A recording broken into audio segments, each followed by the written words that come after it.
nakalain ng... Yan, tatay, medyo Opo, salamat tayo. Salamat Kailangan talaga natin tapusin kasi pag tumagal kasi yung project tatay, Opo.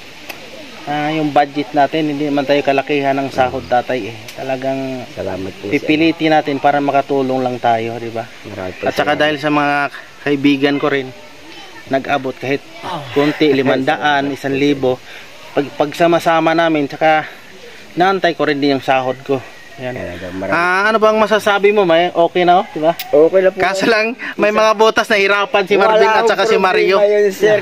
Nahirapan. Tingnan niyo yung buho na yan, nagtiis kami diyan. Kaya Nawala sa alay po ba? kasi yan anong... Yan butas, ilang butas lang yan. Kaya nga. Hindi, okay lang yan. Nagkamali talaga. Mayroon talagang pagkano. Kasi hindi kasi eskwalado Opo, hindi ganon. okay na kami. Talagang wala sa Ayan, ano ba masasabi mo na natapos na yung ano mo? Kubo. Ako pinagpapasalamat kay Mel. Siya yung nag-ugnay sa inyo, sa amin. Si Emil, Si Emil, Kaya salamat sa inyo. Saka dito sa inyong mga kasama na... Yan, malaki pa salamat ko nila buong puso ni Marvin at saka ni Mario kasi yan. Mabawi na lang ako. Kailangan tayo babawi. Talagang salamat po sa inyo ng marami. Yan, medyo na-delay kami kasi nahirapan silang magkapatid. Pati ito sir, ang layo pa ng uuwi ako. Okay lang yun, okay lang yun. Basta ingat-ingat lang talaga tayo. Yan. Salamat po sa inyo ulit. Yan. At saka sa mga tumulong sa akin, yan, maraming salamat po. Maraming po salamat sa kanila na nagsitulong sa inyo. Para dito sa akin bahay na ngayon ay maayos na. Okay na. May konting si Marvin hirap. Nahirapan. Nahirapan siya ng paano. Paano diskarsihan, kabit bunot Nawala kasi kami dito sa pangalawang piso. Dapat pala plastada, no? Kaya alam na namin pag mayroon kaming gagawin. Pero pag G's talaga, 8 G's. Kasi alanganin to, naging na to Para naging Pasensyahan nyo na tayo yung papadala na lang ako kay Emil Wala po yan, okay po yan. Maraming salamat nga sa inyo. Mayroon 2 yero pa. Kayo na po mag-ayos diyan sa diyan sa kusina nyo. Wala na po kami. Salamat sa inyo. Hindi ka na matuluan. Ayun hindi lang tulog. Maimbing ng tulog, di na mag-alala. Hindi mag-alala ng tagulan na. Biro mo yan, kaya yung pandalawang taon yan, bago napagtan. Sa Hunyo, 2 taon na yan. Yan, napulok pa. Yan, 2 taon. Yung na yan, yung buho na yan, 2 taon yan. 2 taon po yun naabot. Tsaka pag yung inapakan ko na yung buho, durog na. Durog talaga na. Sa kabigat ni Busnoy. Tama yung pagdating ninyo. Salamat naman sa Lord at pinagkaloob. Ano pa pangalan niyo, sir? Ako po, Busnoy. Albert ang pangalan ko. Yan, Busnoy yung pangalan.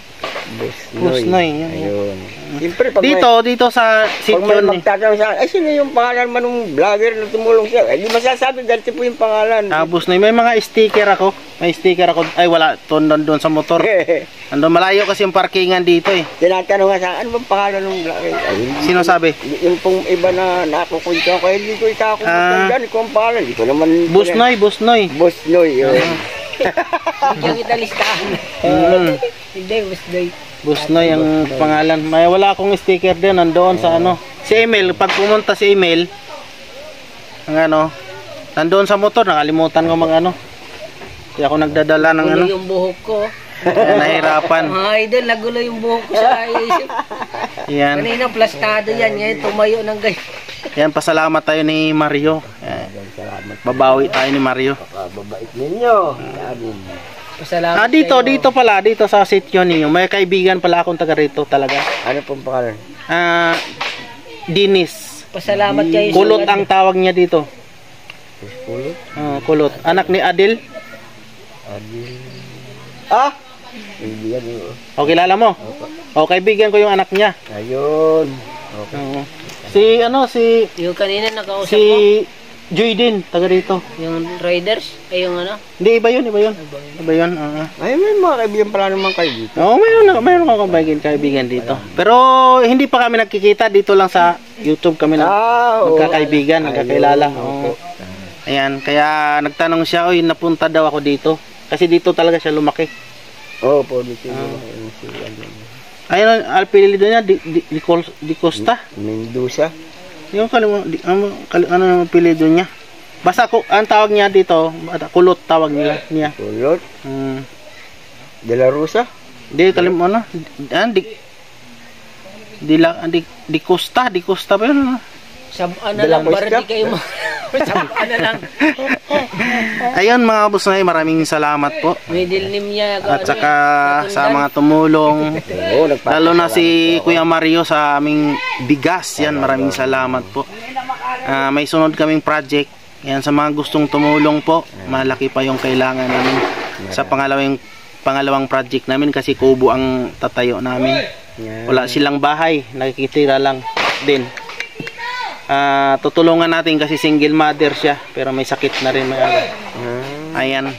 Sa mga gustong tumulong mga boss na, ako po nanghingi sa inyo ng talagang tulong din kasi malaki-laki pang ano natin budget kailangan. Malaki-laki pang laban namin. Laban namin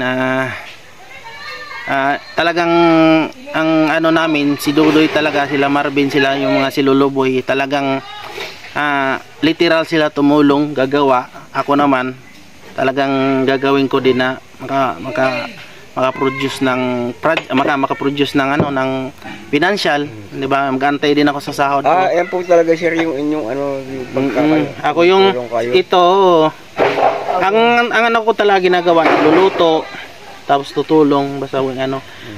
Yung mga ito katulad nila Marvin, katulad nila Emil, pag mayroon silang sabihin sa akin na pwede ba tulungan, talagang ano muna natin, talagang puntahan natin, ayusin natin ba para bang kasi mayroon kaming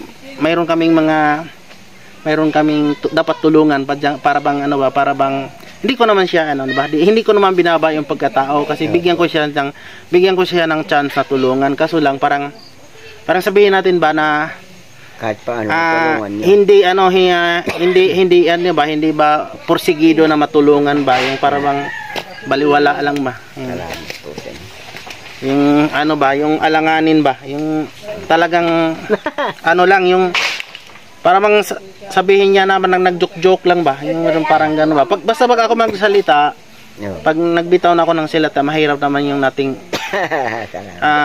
di natin ano ba tuparin kahit sa dahan-dahan lang ba, kahit matagalan ba, at least tulong tayo, ano lang yung gawin natin. Ayun, kasi siyempre trabaho muna tayo para magkaipon ng pera para makatulong, ano lang yun. Wala naman tayong sapat na ano ba, hindi naman tayo bilyonaryo, hindi naman tayo milyonaryo, di ba? At least makatulong lang tayo ng konti ba. May pamilya na rin po kayo sir? Wala akong anak. Wala akong anak din ano. Mayroon lang akong ano. Ayun. Salamat po. Emil daw, tawag ko. To. Ano ba sabihin mo dito? Ha? Ano sabihin mo? Sabi ko muna. Mahiya ka. Ay, nakakita mo ako ganyan. Yun mga boss noy, maraming salamat po. Tapos na kami. Hindi ako nag-video kasi maingay. Nagputol sila ng sangkalan daw, sangkalan nila. Sangkalan lang sa ano, sibuyas. Iwan ko lang kung anong sibuyasan. Ayan. Sa mga tumulong sa akin, maraming salamat sila nag-scout pala nito mga boss na si Emil. Ayan, dito sa Sitio Kanumay. Ayan. Kung galing tayo sa Maynila, halos mga 5 oras ang biyahe papunta dito. Ayan, malalayo din. At sa tulong nila nila Marvin, yan, may mga baon, mga tinapay sila ngayon. Si Emil may tinapay dala, si Marvin may tinapay, nandyan yung tinapay, at saka si Mario may tinapay din. Tapos may may pandesal pang dala. Kung ano yung tinapay mga kabusnoy, dala yung mga asawa nila mga kabusnoy. Yan ang mga tinapay na dala nila.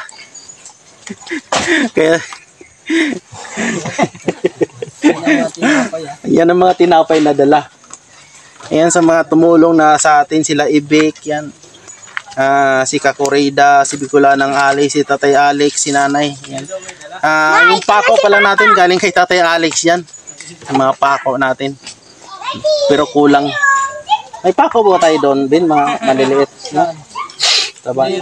Mga maliliit na pako. Dos. Oo, mayroon. Yan, si John Emily, si Quinta, si Chong Vlog, si Marilo, si Ronnie, si Kuya Mario, yan ang provider natin sa bigas natin, si Kuya Mario. Tsaka dinalahan natin ng bigas kanina si Lola Luisa pala. Tsaka si Ma'am Ilang-Ilang yan, Ma'am Ilang-Ilang, maraming salamat. Si Kuya Jerry, shout out kay Kuya Jerry, kay Ate Janet. Tsaka kanila ni Kawilder at tsaka si Duna. Yan, maraming salamat sa ngayon na nandito. Yan, maraming salamat po.